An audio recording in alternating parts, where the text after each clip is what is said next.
피곤한 자에게 능력을 주시며 무능한 자에게는 힘을 더하시나니 소년이라도 피곤하며 곤비하며 장정이라도 넘어지며 쓰러지되 오직 여호와를 앙망하는 자는 새 힘을 얻으리니 독수리가 날개치며 올라감 같을 것이요 다름질하여도 곤비하지 아니하겠고 걸어가도 피곤하지 아니하리라. 아멘.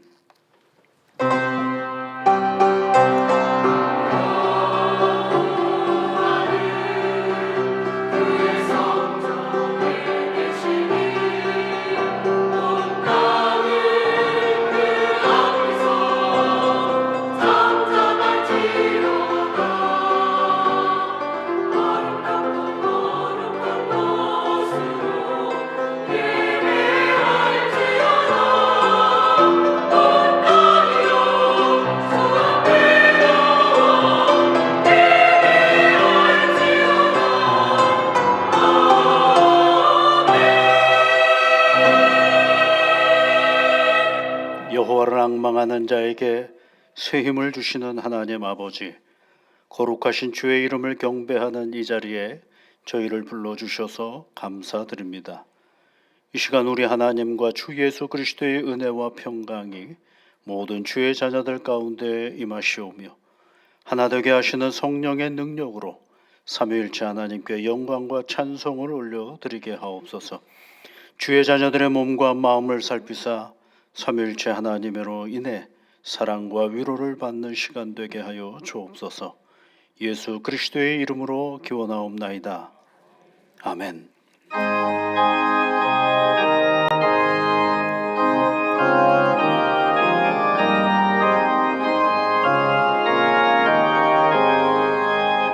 참 놀랍도다 주 크신 이름 온 세상 중에 다 전파하라. 주 예수 이 세상 다스리시니 그 높으신 이름 참 영화롭다. 주 능력으로 늘 보호하고 늘 우리 곁에 함께 계시네. 그 보좌 앞에서 큰 무리 모여 구속하신 주를 찬양하리라. 저 보좌 위에 앉으신 주께 큰 소리 높여 영광 돌리세. 저 천군 천사들 그 보좌 앞에 다 머리 숙여서 경배드리세. 주 하나님께 다 찬양하라. 영광과 권능 지혜와 존귀 저 천사와 함께 주께 돌리고 그 영원한 사랑 다 감사하세.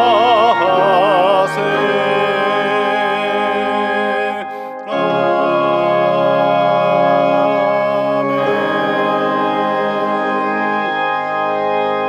교동문은 88번입니다. 하늘에 계시는 주여, 내가 눈을 들어 주께 향하나이다.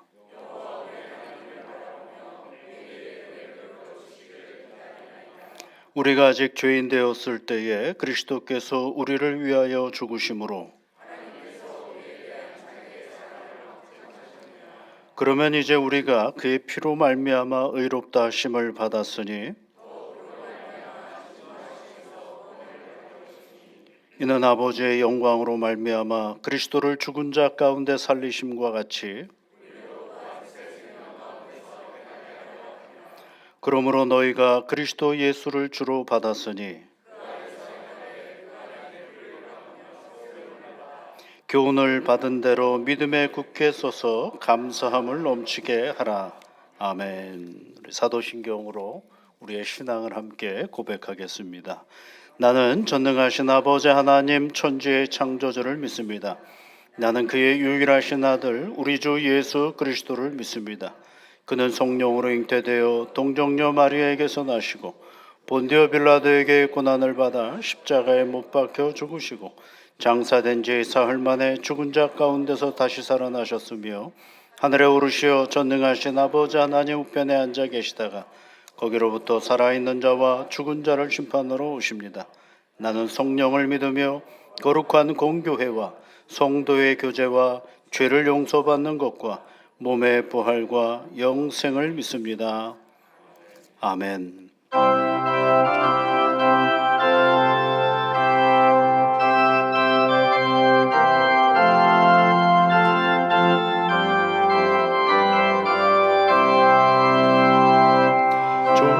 예수 크신 사랑 늘 말해주시오. 나 항상 듣던 말씀 또 들려주시오. 저배지 않는 천국 주 예수 계신 나 밝히 알아듣게 또 들려주시오. 나 항상 듣던 말씀 나 항상 듣던 말씀 주 예수 크신 사랑 또 들려주시오. 아침에 있을 빵을 죄 사라짐 같이 내 기억 부족하여 늘 잊기 쉬우니 잘 알아듣기 쉽게 늘 말해주시오. 날 구속하신 사랑 또 들려주시오. 나 항상 듣던 말씀 나 항상 듣던 말씀 주 예수 크신 사랑 또 들려주시오. 주 예수 나를 위해 이 세상 오셔서 날 구속하신 은혜 말하여 주시오. 나 같은 사람 위에 주 보혈을 흘렸네. 이 복스러운 말씀 또 들려주시오. 나 항상 듣던 말씀 나 항상 듣던 말씀 주 예수 크신 사랑 또 들려주시오. 이 세상 못된 영화 날 미혹할 때에 크신 사랑 늘 들려주시오. 천국의 빛난 영광 내 눈에 비칠 때 주 예수 크신 사랑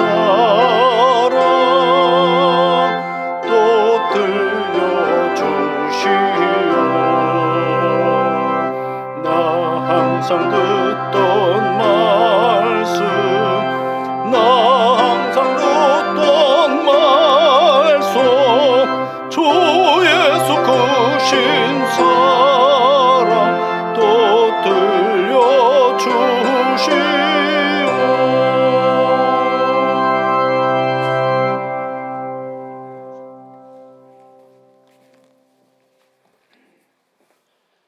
사랑과 은혜가 풍성하신 하나님 아버지, 지난 한 주간도 주님의 날개 아래 저희를 보호하시고 새해 셋째 주 복된 주일 아침에 예배의 자리에 불러주셔서 예배와 찬양으로 주님께 영광을 드리는 시간으로 인도하여 주시오니 감사합니다. 만물의 주권자가 되시는 하나님 아버지, 이 시간 함께 모여 예배드리는 모든 성도들이 신령과 진정으로 예배할 때에 하늘고자에 상달되는 향기로운 예배로 인도하여 주옵소서. 자비로우신 주님, 지나온 시간을 돌아봅니다. 말씀에 의지하여 말씀대로 순종하여 살아보겠다고 결단을 하였건만 의지가 나약하고 말씀을 불신하여 그저 나약하고 비루한 모습으로 살아왔음을 고백합니다. 주님, 용납하여 주옵소서. 주님의 보혈의 긍휼로 덮어주시옵소서. 하나님 아버지, 우리 태릉교회를 위하여 기도합니다. 주님의 핏값에 의하여 이곳에 세워진 태릉교회가 이 지역사회에 주님의 사랑과 소망을 아름답게 흘려보내는 축복의 통로가 되게 하옵소서. 이 한 해 동안도 말씀 위에 굳게 서게 하시며 모든 사역이 성령의 인도하심에 따라 풍성한 열매를 맺어가며 반석 위에 든든히 서가는 교회가 되게 하옵소서. 성도들의 각자의 가정과 일터 위에도 하늘의 복이 충만하게 임하게 하시며 주님의 뜻 안에서 평강의 삶으로 살아가게 인도하여 주옵소서. 육신의 연약함과 질병으로 인하여 고통 중에 있는 성도들에게도 속히 치유가 되어지게 하시며 회복이 되어지게 역사하여 주옵소서. 주님, 이 나라와 이 민족을 긍휼히 여겨 주시옵소서. 정치하는 위정자들에게 지혜와 분별력을 더하여 주시사 정치가 안정이 되게 하시며 올바른 정책으로 백성들의 삶이 평안함으로 나아갈 수 있도록 인도하여 주옵소서. 공의와 정의가 강물처럼 흘러가는 대한민국이 되어지게 역사하여 주옵소서. 오늘도 찬양으로 영광을 돌리는 쉬운 찬양대의 찬양을 기쁘게 흠양하시며 예배를 돕기 위하여 헌신하는 손길들을 하늘나라의 상급으로 채워주시옵소서. 이 시간 단위에 세우신 목사님을 성령의 능력으로 붙들어 주시옵기를 바라오며 선포되는 말씀이 우리의 심령에 깊이 뿌리내리는 영의 양식이 되어줄 수 있도록 인도하여 주옵소서. 모든 말씀을 예수님의 이름으로 기도하옵나이다. 아멘.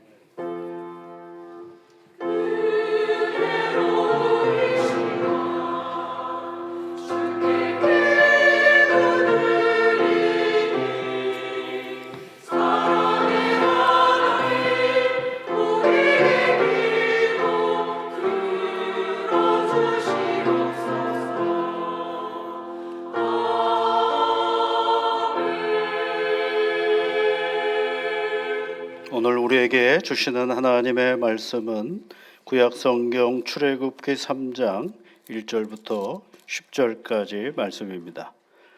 구약성경 84면에 있습니다. 출애굽기 3장 1절부터 10절까지 말씀을 우리 함께 같이 읽겠습니다. 모세가 그의 장인 미디안 제사장 이드로의 양떼를 치더니 그때를 광야 서쪽으로 인도하여 하나님의 산 호렙에 이르매 여호와의 사자가 떨기나무 가운데로부터 나오는 불꽃 안에서 그에게 나타나시니라. 그가 보니 떨기나무에 불이 붙었으나 그 떨기나무가 사라지지 아니하는지라. 이에 모세가 이르되 내가 돌이켜 가서 이 큰 광경을 보리라. 떨기나무가 어찌하여 타지 아니하는고 하니 그때에 여호와께서 그가 보려고 돌이켜 오는 것을 보신지라. 하나님이 떨기나무 가운데서 그를 불러 이르시되 모세야 모세야 하시매 그가 이르시되 내가 여기 있나이다. 하나님이 이르시되 이리로 가까이 오지 말라. 네가 선 곳은 거룩한 땅이니 내 발에서 신을 벗으라. 또 이르시되 나는 내 조상의 하나님이니 아브라함의 하나님, 이삭의 하나님, 야곱의 하나님이니라. 모세가 하나님 배웁기를 두려워하여 얼굴을 가리매 여호와께서 이르시되 내가 애굽에 있는 내 백성의 고통을 분명히 보고 그들이 그들의 감독자로 말미암아 부르짖음을 듣고 그 근심을 알고 내가 내려가서 그들을 애굽인의 손에서 건져내고 그들을 그 땅에서 인도하여 아름답고 광대한 땅 젖과 꿀이 흐르는 땅 곧 가나안 족속, 헷 족속, 아모리 족속, 브리스 족속, 히위 족속, 여부수 족속의 지방에 데려가려 하노라. 이제 가라. 이스라엘 자손의 부르짖음이 내게 달하고 애굽 사람이 그들을 괴롭히는 학대도 내가 보았으니 이제 내가 너를 바로에게 보내어 너에게 내 백성 이스라엘 자손을 애굽에서 인도하여 내게 하리라. 아멘. 신약의 말씀은 마태복음 6장 8절부터 13절까지 말씀입니다. 신약 성경 8면에 있습니다. 마태복음 6장 8절부터 13절까지 말씀을 또 함께 같이 읽겠습니다. 그러므로 그들을 본받지 말라. 구하기 전에 너희에게 있어야 할 것을 하나님 너희의 아버지께서 아시느니라. 그러므로 너희는 이렇게 기도하라. 하늘에 계신 우리 아버지여, 이름이 거룩히 여김을 받으시오며 나라가 임하시오며 뜻이 하늘에서 이루어진 것 같이 땅에서도 이루어지이다. 오늘 우리에게 일용할 양식을 주시옵고 우리가 우리에게 죄 지은 자를 사하여 준 것 같이 우리 죄를 사하여 주시옵고 우리를 시험에 들게 하지 마시옵고 다만 악에서 구하시옵소서. 나라와 권세와 영광이 아버지께 영원히 있사옵나이다. 아멘.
아멘.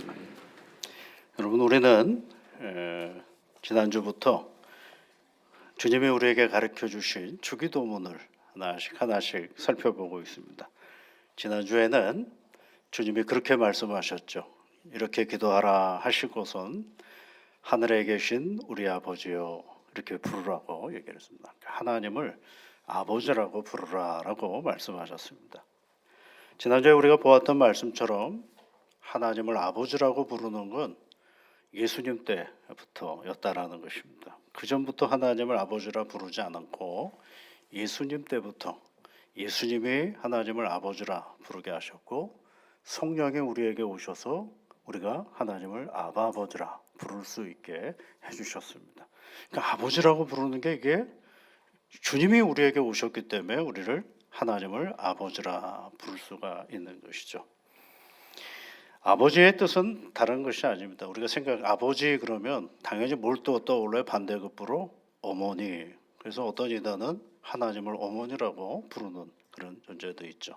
왜 그럴까요? 그거는 그냥 단어의 의미를 살펴보다가 그러니까 성경에서 말하는 아버지의 의미는 그런 뜻이 아니죠. 어떤 뜻을 가지고 있느냐면 하나님께서 그 부성으로 우리를 돌보시고 사랑하시고 격려하시는데 저 멀리서가 아니라 언제나 나보다 더 앞서서 가까이 계시고 함께 하시는 그런 하나님의 모습을 아버지라 부르는 것입니다. 그래서 여러분 우리가 하나님 아버지 하고 부르면 누가 그 곁에 계시느냐 하면 하나님이 내 곁에 계신다라는 그분의 능력으로는 못할 것이 없고 그분의 힘으로는 감당할 세상에 그 어떤 것들이 없다라는 사실을 표현하는 그 언어가 아버지라는 표현이죠. 여러분 지난 한 주간 동안 하나님 아버지를 많이 불러보셨습니까? 표정이 영. 하나님 아버지 하고 불러보셨냐고요? 부르셔야 됩니다. 특별히 다른 내용이 없어도 그냥 아버지 하고만 불러도 그것이 우리의 마음 가운데 위로가 되고 평안이 되는 거죠. 지난번에도 잠깐 말씀드렸잖아요. 옛날 어른들은 그냥 교회에 앉아가지고 아버지만 열심히 부르시다가 그리고 일어나시는 경우들 있죠. 그게 뭐가 되는 거예요? 기도가 되는 거죠. 우리가 언어로 다 표현하지 못하는 마음들 누가 알아요? 자식이 다 드러내지 못하는 것도 우리 육신의 아버지도 아시는데 하늘아버지가 그걸 모르시겠습니까? 그래서 하나님은 우리 주님은 기도할 때 하늘에 계신 우리 아버지요 라고 기도해라. 지금은 하늘에 계시는데 아버지요 하고 부르면 그분이 이 땅에 오셔서 내 곁에 계신다라는 그런 뜻으로 우리 주님이 말씀해 주셨습니다. 첫 번째 그 하나님 아버지를 불러서 간구해야 될 내용이 오늘 우리가 읽었던 제목에 있는 말씀이죠. 이름이 거룩히 여김을 받으시오며. 믿음의 사람들이 하나님 앞에 제일 먼저 기도해야 될 게 뭐예요? 하나님 건강을 주세요. 하나님 돈 좀 주세요. 하나님 이것 주세요. 하나님 저거 주세요.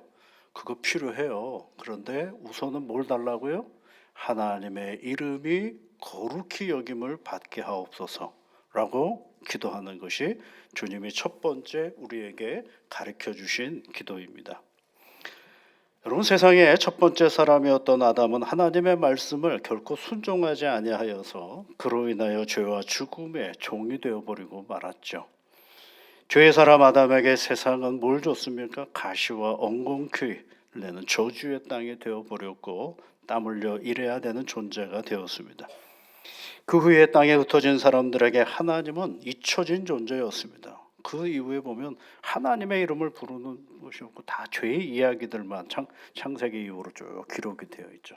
그 극명하게 드러나는 자리가 어느 때였느냐면 가인이 아벨을 쳐 죽여버리는 그런 놀라운 일들이 가정 안에서 이루어지는 것을 성경은 기록해 주고 있습니다. 이제 그런 이야기들이 계속 흘러가고 하나님의 이름을 부르지는 않거든요. 그런 죄의 자리에서. 그런데 하나님께서 어느 순간에 하나님께서 새로운 일을 시작하시는데 가인과 아벨의 사건 이후에 하나님은 다시 아담에게 하와와 함께 동침을 하게 하시고 그리고 거기서 셋이라는 아들이 태어납니다. 그 셋이 잘 자라서 결혼을 해가지고 에노스라는 아들을 낳습니다. 그런데 셋을 낳고 그 셋이 에노스를 낳았다라고 얘기하시고 그 다음에 그런 성경 표현이 있어요. 그때에, 그러니까 셋이 에노스를 낳았을 그때에 사람들이 비로소 여호와의 이름을 불렀더라, 이런 표현이 있어요. 이 창세기 4장 26절에 있는 말씀인데 맥락이 없어요. 그때 비로소 사람들이 여호와의 이름을 불렀더라 했으면 그 다음 이야기가 하나님의 이름을 불렀던 누군가가 어떻게 살았는지 이런 얘기를 해줘야 될 것 같은데 그런 얘기가 없고 바로 5장에는 하나님의 이 세상의 악을 보시고 너무 악이 많아가지고 한탄하시면서 하신 다 쓸어버려야 되겠다라는 얘기, 홍수 얘기를 하시죠. 노아에게 방주를 만들려고 그러시고 그리고 하나님께서 계획하신 것은 뭐예요? 물로 다 이 죄악된 세상을 쓸어버리시는 이야기가 있죠. 그 다음에 또 얘기가 뭡니까 여러분? 홍수가 다 끝나고 났더니만 노아가 나와서 열심히 일했는데 포도주 먹고 또 흔들흔들 하다가 죄를 범하는 이야기가 있고 조금 더 지나가니까 뭐예요? 세상에 악이 너무 많아져가지고 바벨탑을 짓는 인간들의 모습, 그걸 때려 부르시는 11장의 이야기가 있는 것을 알게 됩니다. 도대체 그러면 4장 26절에 그때 비로소 사람들이 하나님의 이름을 불렀더라라는 이야기는 왜 기록이 된 것일까? 무슨 의미로 기록이 된 것일까를 생각해 볼 필요가 있죠. 그냥 쓱 넘어갈 수밖에 없는 한 문장인데 아니 왜 그거를 거기다 기록을 했을까?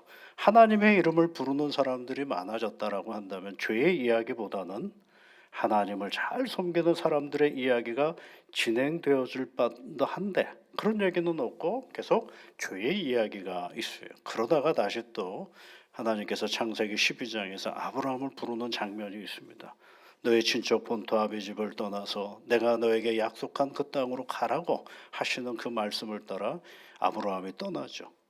그리고 나서 이제 이 아브라함을 우리가 그때부터 뭐라고 그러죠? 하나님에게 순종했던 사람으로 기억하지 않습니까? 그런데 여러분 그것만 기억하시면 안 되고요. 그렇게 잊혀져가는 하나님의 이름을 누가 또 부르느냐 하면 아브라함이 부르기 시작했어요. 창세기 4장에서 그때 비로소 사람들의 여호와 이름을 불렀다라는 이야기가 있었지만 그 다음 이야기가 죄의 이야기가 너무 커서 죄의 이야기만 쭉 기록하다가 다시 또 하나님의 아브라함을 부르시고 선택하셔서 그가 이제 하나님의 말씀을 따라 차근차근 약속의 땅으로 가는 중에 창세기 12장 8절 말씀에 베델 동쪽 산으로 옮겨 장막을 치니 서쪽은 베델이요 동쪽은 아이라 그곳에서 여호와께 제단을 쌓고 여호와의 이름을 부르더니 이렇게 기록을 하고 있어요. 그러니까 여러분 아브라함을 기억하실 때 참 믿음 좋게 순종 잘한 사람이다만 생각하지 마시고 하나 더 생각하실 것은 여호와의 이름을 불렀던 사람이다라는 것을 우리가 꼭 기억해 볼 필요가 있습니다.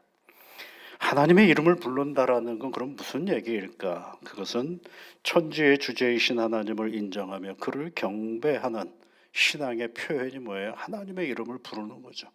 그때 비로소 여호와 하나님의 이름을 사람들이 불렀다라고 했는데 더 많은 사람들은 무슨 짓을 했다는 거예요? 죄를 짓고 있었다라는 것이. 그래서 하나님의 이름을 부르는 사람들의 존재가 미흡했는데 다시 또 하나님께서 아브라함을 통해서 하나님의 이름을 부르게 하시는 장면이 있습니다. 그 얘기는 뭘 얘기해 주려고 하느냐면 하나님은 이 세상에 믿음의 사람들이 누구의 이름을 부르기를 원하시는 거예요? 하나님의 이름을 부르기를 원하시는 것이죠. 하나님의 이름을 부른다라는 얘기는 다른 말이 아닙니다.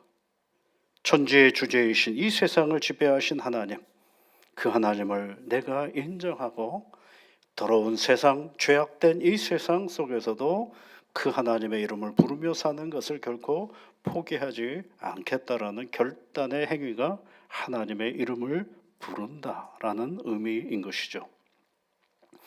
솔로몬이 하나님의 성전을 다 짓고 이 성전에서 기도하면 하나님 응답해 주세요. 이 성전을 통하여 기도하면 하나님 대답해 주세요. 이 성전을 통하여 하나님 기도하는 모든 사람들에게 복을 주시옵소서. 이렇게 성전 낙헌에 가라는 하나님 앞에 기도하는 장면이 역대하 7장에 있는 말씀 속에 있습니다. 이 솔로몬의 기도에 하나님이 응답을 하시는데 이렇게 불러요. 내 이름으로 일컫는 내 백성이, 이렇게 시작합니다. 내 이름으로 일컫는 내 백성이. 이 말은 알듯하고 모를 듯함. 일컫는다라는 말이 이거 참 애매한 단어이기도 한데, 이게 좀 쉬운 성경으로 읽어보면 내 이름으로 불리는 나의 백성, 이런 뜻입니다. 그러니까 이스라엘 백성들을 딱 보는 순간 하나님은 뭐라고 생각하면 내 이름을 부르는, 내 이름으로 불린다. 하나님의 이름으로 불리는 백성이. 이걸 다른 번역으로는 어떻게 해야 되냐면 내 이름을 짊어진 나의 백성, 이렇게 되죠. 그러니까 하나님의 이름을 늘 짊어지고 살아가는 사람들이다라는 것을 말해주고 있는 것입니다. 그러면서 하나님께서 이렇게 말씀하셔요. 내 이름으로 일컫는 내 백성이 그들의 악한 길에서 떠나 스스로 낮추고 기도하여 내 얼굴을 찾으면 내가 하늘에서 듣고 그들의 죄를 사하고 그들의 땅을 고칠지라 그랬어요. 그러니까 하나님의 백성들이 하나님의 이름을 부르고 찾으면 하나님이 세상을 고쳐주시겠다라고 말씀하고 있습니다. 여러분, 하나님의 이름은 누가 부릅니까? 하나님을 아는 사람이 부르죠. 하나님을 모르는 사람은 하나님의 이름을 부를 수 없지 않습니까? 그래서 하나님 뭐라 그러세요? 내 이름을 부르는 내 백성이 나에게 간구하고 기도하면 내가 그것을 듣고 그것으로 하늘에서 듣고 그들의 죄를 사하고 그들의 땅을 고칠 것이다 라고 하나님께서 역대하 7장 14절에서 말씀하고 있는 것입니다. 그러면 여러분, 우리가 잘해야 될 게 뭘까요?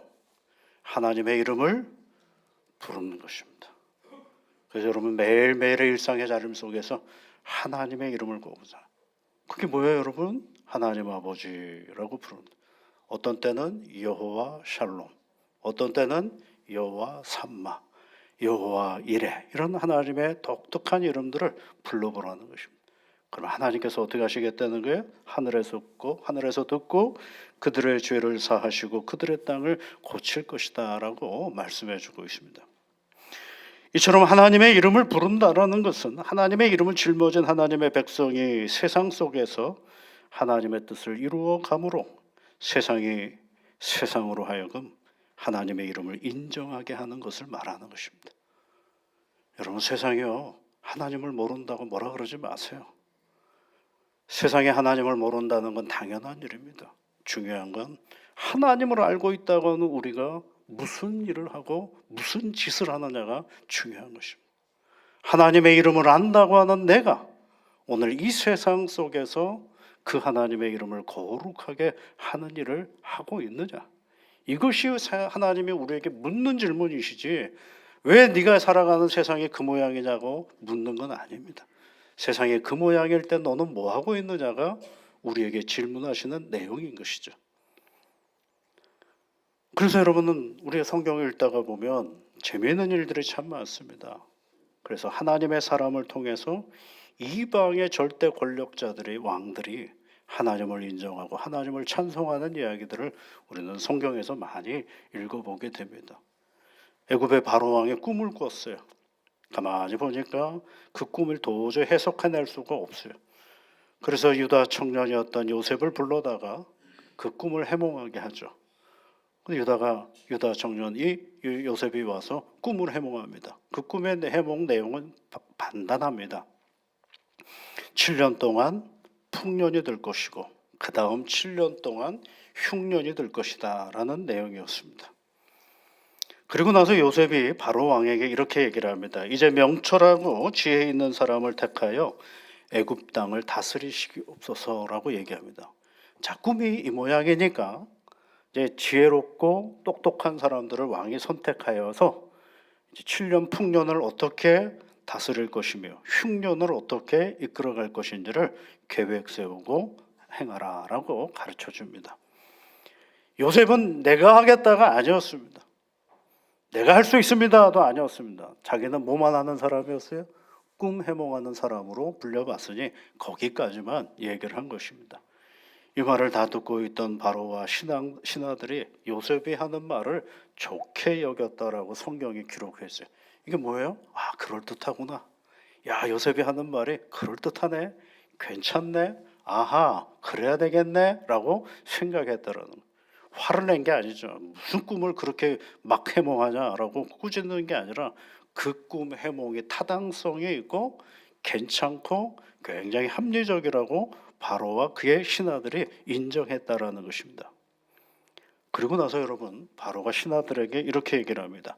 하나님의 영에 감동된 사람을 우리가 어찌 찾을 수 있겠을까? 야, 이 문제를 해결해 가는데 하나님의 영에 감동된 사람을 어찌 우리가 찾을 수 있을까? 바로 왕에게요. 그러면 하나님의 영에 감동되라는 표현이 앞뒤에 좀 있을 만도 할 텐데 뜬금없이 바로 왕이 그 말을 사용하고 있는 거죠. 그건 누구를 보고 하는 얘기입니까? 누구를 보고 그 표현을 하는 것일까요? 자기에게 이야기해 주었던 바로 그 요셉을 보고 그 마음 가운데 뭐가 있는 거예요? 하나님의 영에 감동된 사람이라는 사실을 받아들이고 인정하게 되는 것이죠. 그래서 요셉에게 하는 말이 바로가 뭐라고 얘기를 합니까? 하나님의 이 모든 것을 내게 보이셨으니 너와 같이 명철하고 지혜 있는 자가 없다라고 얘기를 합니다. 누가 인정을 해요? 바로가 인정합니다. 창세기 41장 38절 말씀입니다. 그래서 그를 총리 대신으로 세웁니다. 애굽에서 신처럼 여겨졌던 사람이 바로 태양의 아들인 바로입니다. 그런데 그가 누구를 인정하는 겁니까? 하나님을 인정하죠. 하나님의 영을 언급하고 하나님이 너에게 이 모든 것을 알게 해주셨고 그렇게 해서 하나님을 언급합니다. 누구 때문에요? 요셉 때문에. 이것이 하나님의 이름을 거룩하게 여김을 받으시오며라는 말의 의미인 것입니다. 여러분, 세상이 아무리 어려웠고 힘들어도 그리고 이 교회 안에는요 엄청나게 세상을 부끄럽게 만드는 세상에 부끄러운 일들을 교회가 여전히 많이 하더라도 낙심하지 마세요. 뭘 보시는 거예요? 하나님은요 예수를 믿는 내가 오늘 무슨 일을 하고 있는가를 보시고 계십니다. 하나님은 계속해서 누군가가 하나님의 이름을 부르기를 원하고 계시는 거죠. 그 부름이 뭐예요? 하나님의 이름을 거룩하게 드러내는 것입니다. 다니엘서의 말씀에 보면 다니엘을 사자굴로 보낸 왕이 다리오 왕이라는 사람이 있어요. 다니엘 6장에서 나오는데요. 사자굴에 들어가는 이 다니엘을 향하여 이 다리오 왕이 뭐라고 소리치느냐 하면 다니엘아 다니엘아 네가 항상 섬기는 너의 하나님의 너를 구원하리라 이렇게 얘기를 해요. 이 그림을 한번 그려보세요. 사자굴은 누가 보냈어요? 다리오 왕. 그래서 다니엘이 그래요 나 사자굴에 들어갑니다 하고 또박또박 들어가는데 거기서 그 들어가는 다니엘을 향하여 소리치는 사람은 또 누구예요? 다리오 왕. 코미디도 이런 코미디가 없어요. 아니 그러면 안 보내면 되잖아요 사자굴을 그렇게 아낄 거면. 그런데요 왕이란 권력은 체면이라는 게 있어요. 사람 앞에 공포하고 소리친 게 있거든요. 자기네가 만들어낸 법이 있거든요. 그 법을 어겼으니 왕이 또 함부로 할 수 없는 존재예요. 그래서 다니엘을 사자굴에 보내는데 그 뒤에서 다니엘이 아까우니까 다니엘아 다니엘아 네가 항상 섬기는 너의 하나님이 너를 구원하리라 라고 호소하고 있어요. 가지 마라 못 간다 한마디 하면 될 텐데 창피해서 그 말은 못하고. 왜냐하면 남의 눈이 있잖아요. 여러분 힘 있는 거 좋아하지 마세요. 권력을 가진다라는 건 남의 눈에 의식한다라는 거예요. 하나 좋을 게 없어요. 때로는 은폐 혼자 사는 게 얼마나 행복한지 몰라요.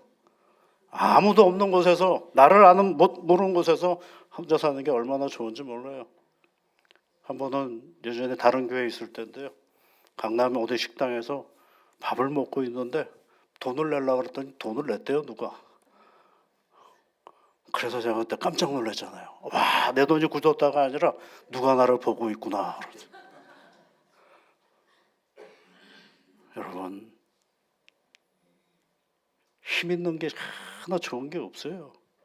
부자연스럽고 내 마음대로 하지도 못합니다. 이 다리오 왕이 뭐라고 해요? 다니엘아, 네가 항상 섬기는 너의 하나님이 너를 구원할 거다. 다리오 왕이 그런 말을 하는 거예요. 너가 항상 섬기는 너의 하나님이 너를 구원할 것이다. 할 수 있다라는 걸 아니까 그 얘기하는 것 아니겠어요? 왕이 자기 집에 돌아와서 밤이 새도록 뭐 했다고 되어 있느냐? 금식했다라고 되어 있어요. 다리오가 죽지 않게 해달라고 금식했고요. 오락을 그쳤다라고 되어 있고 거기에다가 잠자리를 마다했다라. 잠을 잘 수가 없는 거예요. 다음날 급히 일어나 사자굴에 가서 슬피 소리질러 이 다리오 왕이 하는 말이 뭐냐면 살아계시는 하나님의 종 다니엘아, 네가 항상 섬기는 내 하나님이 사자들에게서 능히 너를 구원하셨느냐. 이게 뭐야? 너 살아있냐라고 물어보는 거죠. 근데 그 표현을 보면 살아계신 하나님의 종 다니엘아. 누구의 종이라고 그러는 거예요? 다리오가 하나님의 종이라고 얘기를 해요. 다니엘은 다리오 왕의 신하였거든요. 내 신하였거든요. 다리오 왕의 신하.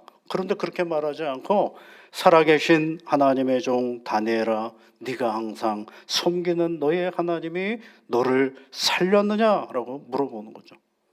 그랬더니 다니엘이 사자굴에서 왕이여 만수무가 없어서라고 얘기를 하니까 그 다음부터 이제 뭐 해피엔딩으로 끝나죠. 왕이 사자굴에서 나오고 나서 다니엘에게 다리오 왕이 세상의 모든 자기가 다스리는 나라에 조소를 내리는데 이렇게 내립니다.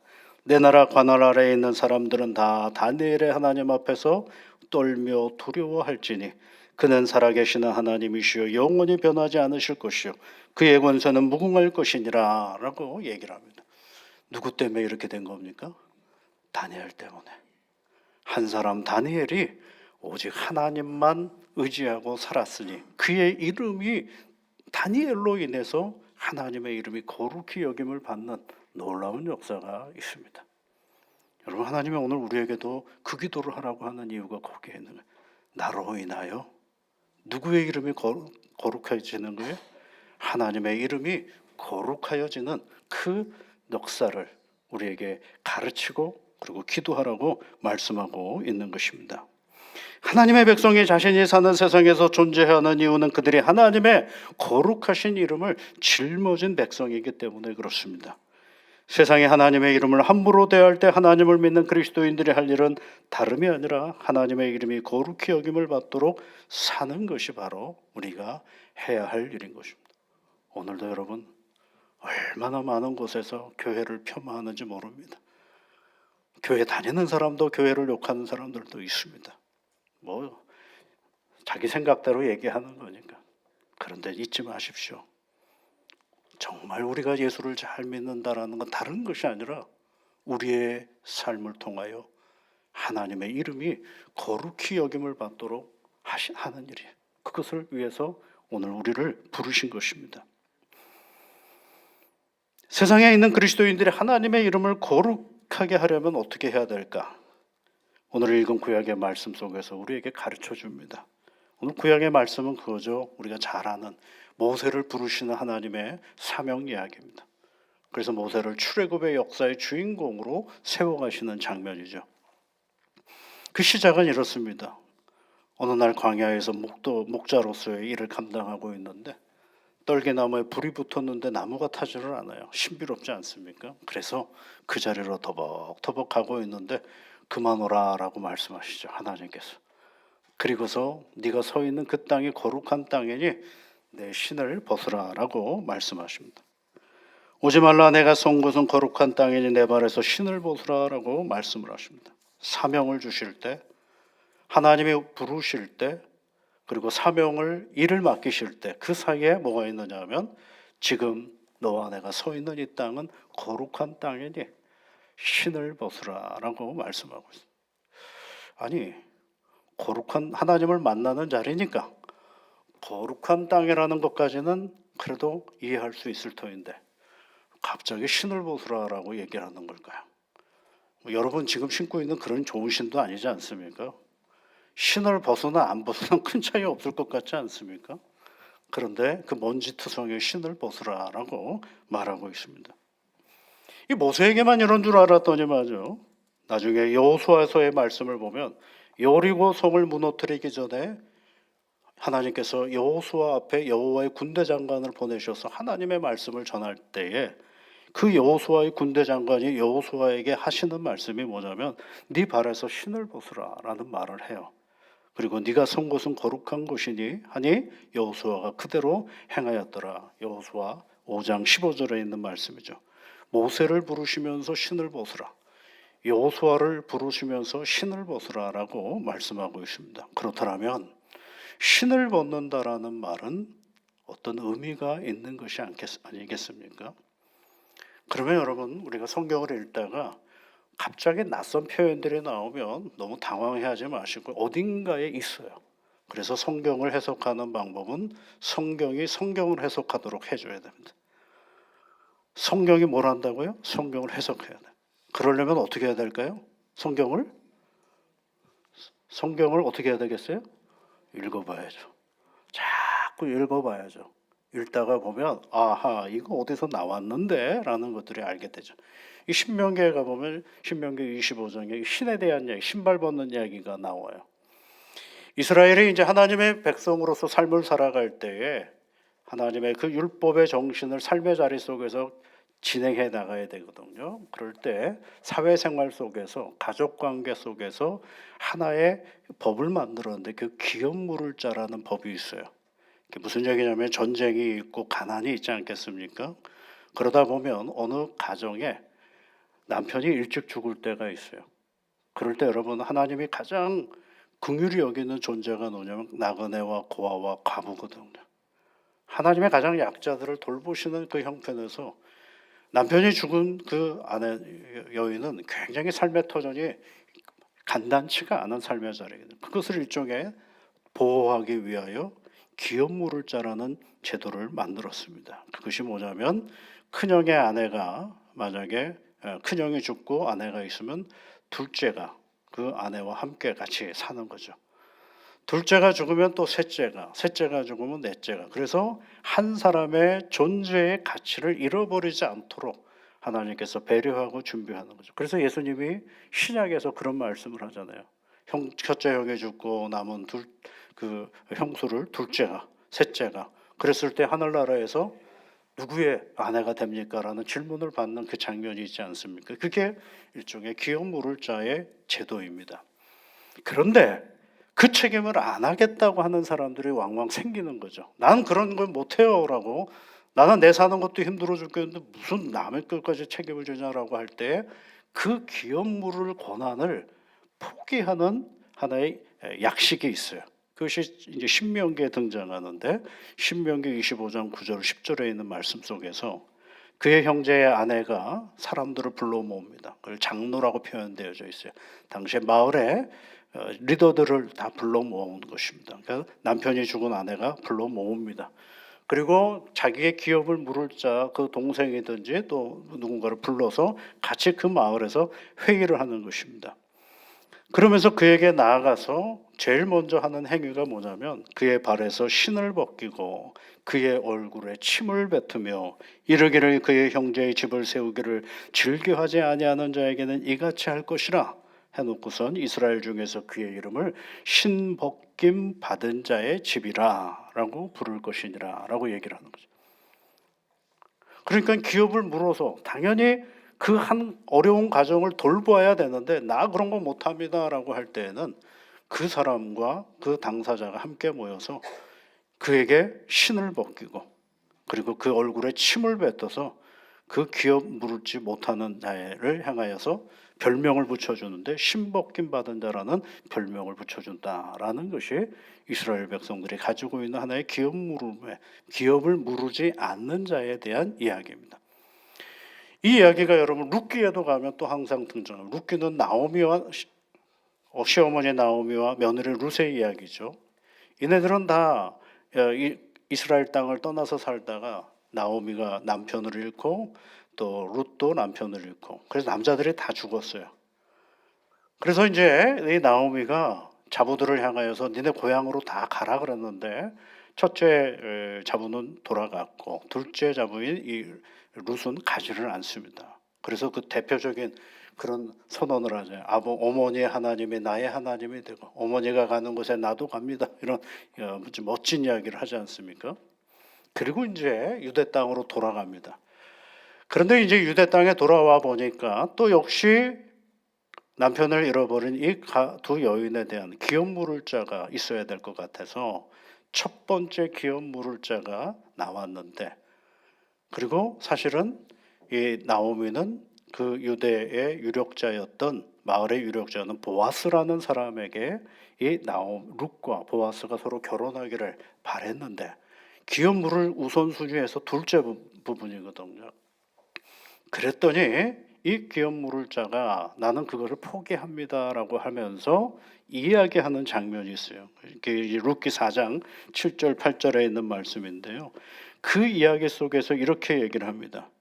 이에 그 기업 물을 자가 보아스에게 이르되 네가 너를 위하여 살아. 뭘 살아? 기업 물을 고난을 네가 살아라고 얘기하시고 그의 신을 벗는지라 그랬어요. 그 기업 물을 자가 자기의 신을 자기가 벗어버렸다는 거예요. 그 두 가지 이야기를 보면 신을 벗는다라는 얘기는 나의 고난을 포기한다라는 의미를 가지고 있는 것입니다. 근데 그것이 나의 고난을 포기한다라는 이야기가 조금 더 파생되어져서 뭐가 되느냐면 나를 부인한다, 나를 버린다, 이런 뜻으로 등장하기 시작하는 거죠. 그러니까 하나님께서 모세에게 너의 신을 벗어라라는 얘기는 뭐예요?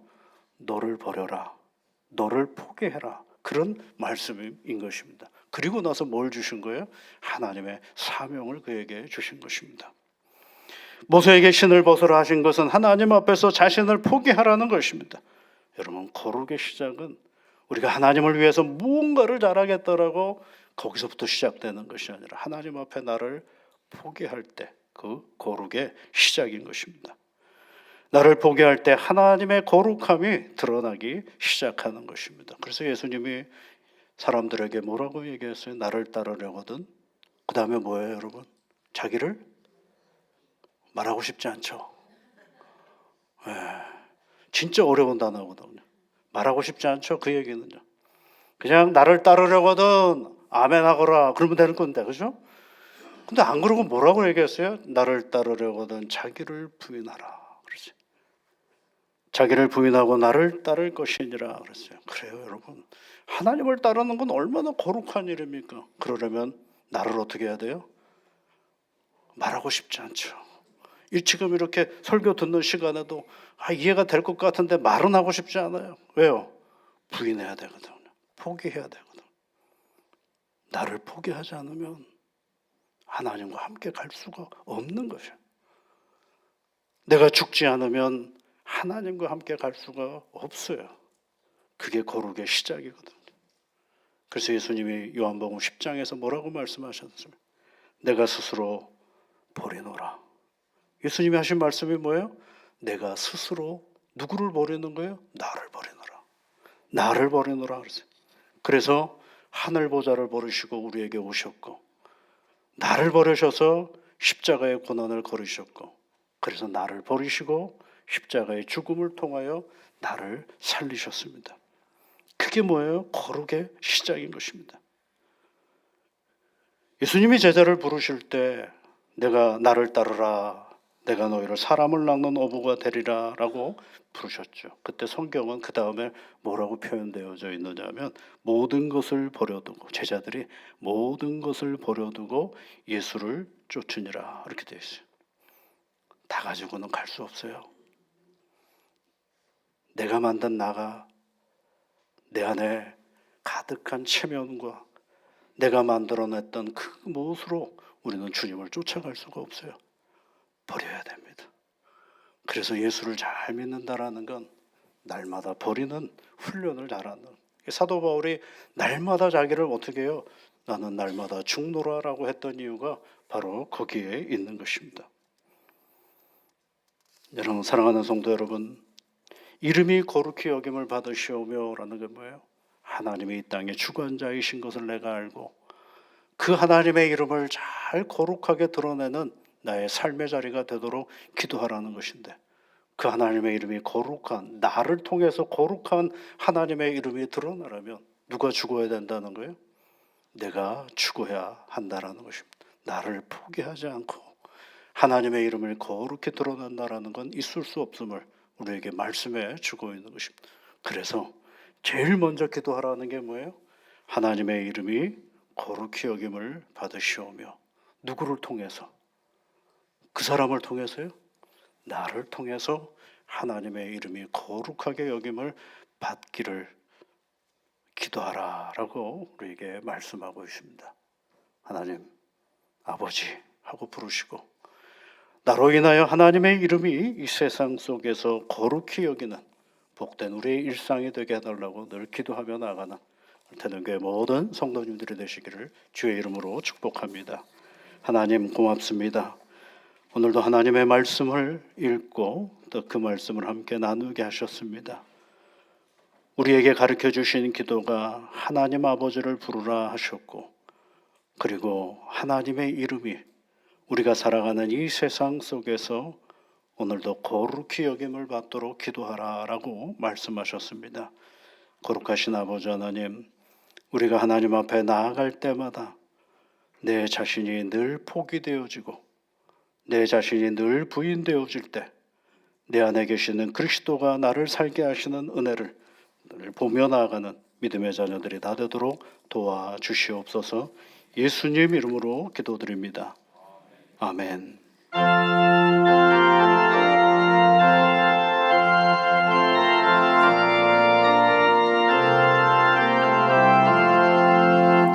너 성결케 위해 늘 기도하며 너 주 안에 있어 늘 성경 보고 온 형제들 함께 늘 사귀면서 일하기 전마다 너 기도하라.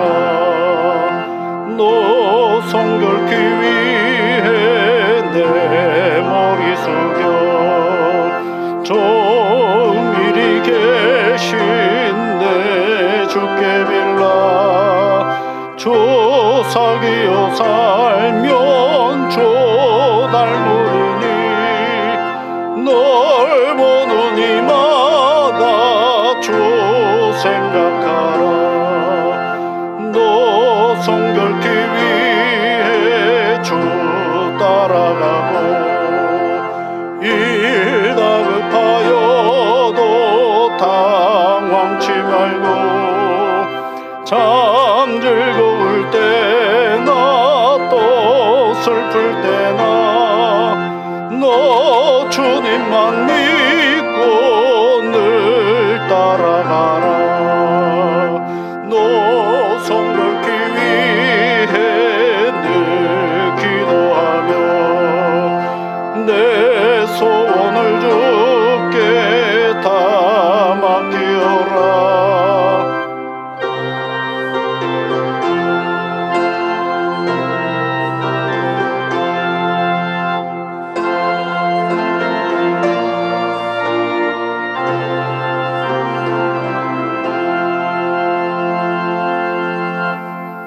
내가 너와 함께함이라 하시는 여호와 아버지 하나님, 그 말씀을 의지하여 살아온 주의 자녀들이 하나님께 받은 것을 다시 드리는 시간을 주셔서 감사드립니다.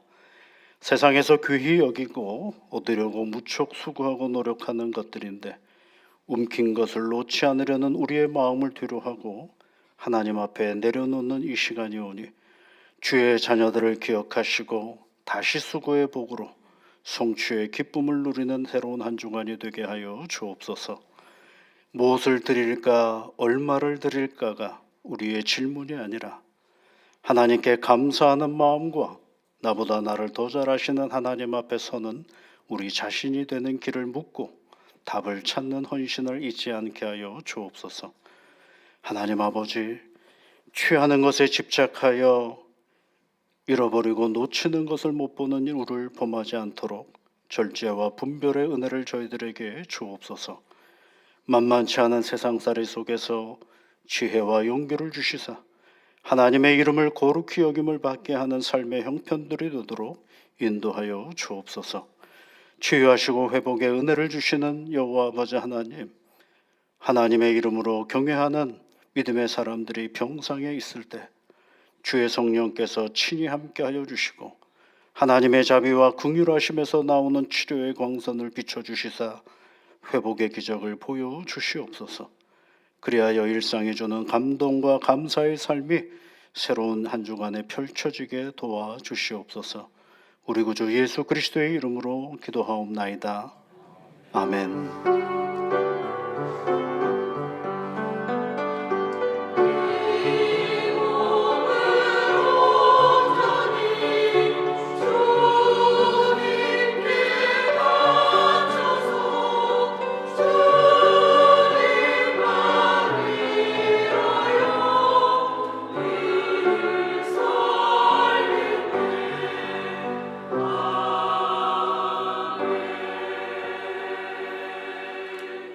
우리 옆에 계신 분들, 앞뒤에 계신 분들 한 주 만에 배웠습니다. 함께 인사하시면 좋겠습니다. 주님의 사랑과 은혜가 늘 함께 하시기를 바랍니다. 오늘은 우리 교단이 정한 여전도회 주일로서요, 한국교회에 있는 모든 교회의 여전도회가 협력하여 하나님의 사업들을 잘 감당할 수 있도록 여러분 격려해 주시고 또 오늘 함께 헌금에 참여해 주셔서 감사를 드립니다. 오늘 오후에는 여전도의 헌신 예배를 하나님 앞에 드리겠습니다. 모임 광고를 보시면 원래회들이 있고요.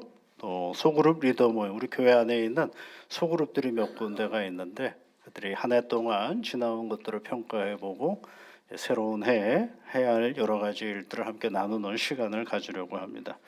더불어서 기관장 회의가 2월 첫째 주일 날 있습니다. 미리 말씀을 드리는 건 교회에 모임이 있다라는 걸 알고 계시며 메모지에다가 일정에 꼭 기록해 주시면 좋겠습니다.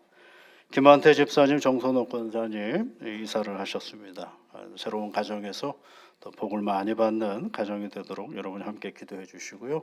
또 지난 주간에 이번 주 이제 주 중에 우리 교회 오셔서 등록 카드를 내주신 분이 계십니다. 유용선 성도님이 주중에 교회 오셔서 교회를 늘 나오시는데 교회에 오셔서 또 등록 카드를 주셔서 미리 주보에 내었습니다. 2부 때 인사를 함께 했습니다. 거기에 보면 이제 라이프 플러스 문화 모임이 아직 라이프 플러스는 우리가 시작을 하는 4월 달에 시작을 하는데 최근에 우리 교회 어른들과 함께 볼 만한 영화가 하나 있어서 같이 좀 보려고 합니다. 신의 악단이라는 영화가 요즘에 많은 기독교인들이 보고 있는데 우리가 함께 가서 좀 보고 싶어서 미리 좀 땡겼습니다. 그래서 여러분 참여하실 분들은 밑에 여기 이름 적는 란이 있습니다. 함께 보시고 해주셔가지고 화요일 날 10시에 함께 참여하면 좋을 것 같습니다. 그리고 오늘 우리 교회에 새로 등록하신 분이 계시는데요. 우리 박창호 장로님 자부 되시는 우리 김보라 성도님이 오늘 교회 등록을 하셨습니다. 2층에 계시는데요. 잠깐 일어나시면 우리 박수로 환영해 주시면 좋겠습니다. 예, 고맙고 감사합니다. 예배 끝나고 잠깐 인사하는 시간을 갖도록 하겠습니다. 고맙습니다. 여러분 한 주간 건강하게 잘 지내시면 좋겠고요. 늘 말씀을 드리지만 계단을 내려가실 때는 특별히 인사하지 않고 잘 내려가요. 저도 주중에 다른 어떤 모임에 갔다가 다리를 그 계단에 잘 뛰는 바람에 지금 이 다리 한쪽이 약간 좀 불편한 형편입니다. 말은 맨날 그렇게 해놓고 자기가 안 지키는 그런 형편이 돼버리고 말았습니다. 그리고 또 나가실 때 꼭 앞뒤 좌우를 잘 살피십시오. 여러분이 나가고 나면 많은 것들이 이 교회 안에 남아 있습니다. 목도리가 남아 있고 장갑이 남아 있고 어떤 분은 핸드폰도 놓고 가시는 분도 있습니다. 예, 그건 다 가지고 가셔야 됩니다. 아시겠죠? 그래서 주변을 잘 살펴보시고 가시면 좋겠습니다. 우리 다 같이 일어나셔서 선한 능력으로 찬양 같이 하시겠습니다.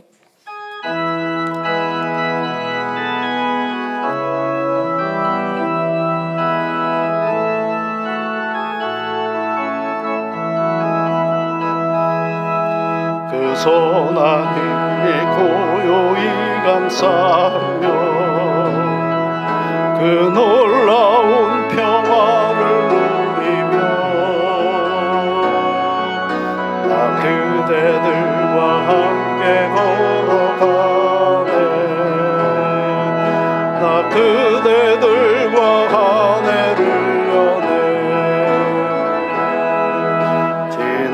허물 어둠의 날들이 무겁게 내 영혼 짓눌러도 오 주여 우리 외면치 마시고 약속의 구원을 이루소서. 그 선한 힘이 우릴 감싸시니 믿음으로 일어날 일 기대하네. 주 언제나 우리와 함께 계셔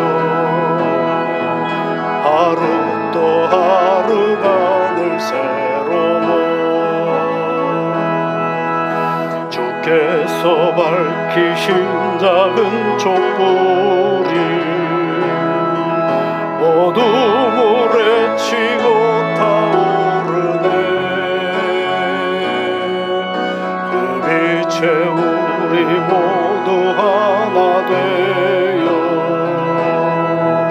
온 우리의 비추게 하소서. 그 선한 힘이 우릴 감싸시니 믿음으로 일어날 일 기대하네. 주 언제나 우리와 함께 계셔 하루 또 하루가 늘 새로워. 다시 하나가 되어오를 때 저 가슴 벅찬 노래 들리네. 다시 하나가 되게 이끄소서.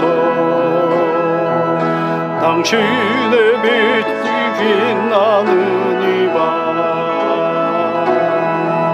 그 선한 힘이 우릴 감싸시니 믿음으로 일어날 일 기대하네.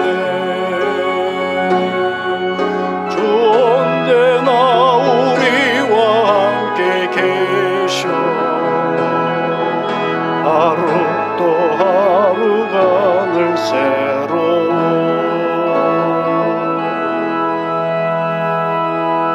높고 높은 보좌를 버리시고 낮고 낮은 이 자리에 오셔서 다 생명을 버리시며 우리를 구원하신 우리 구주 예수 그리스도의 크신 은혜와 하나님의 다함이 없는 놀라우신 사랑하심과 성령의 위로와 복 주심과 능력 주심이 오늘도 세상 속에서 하나님의 이름을 부르며 그의 이름이 거룩히 여김을 받기를 소망하며 나아가는 사랑하는 모든 주의 자녀들 위해 지금부터 영원토록 함께하옵시기를 축원하옵나이다. 아멘.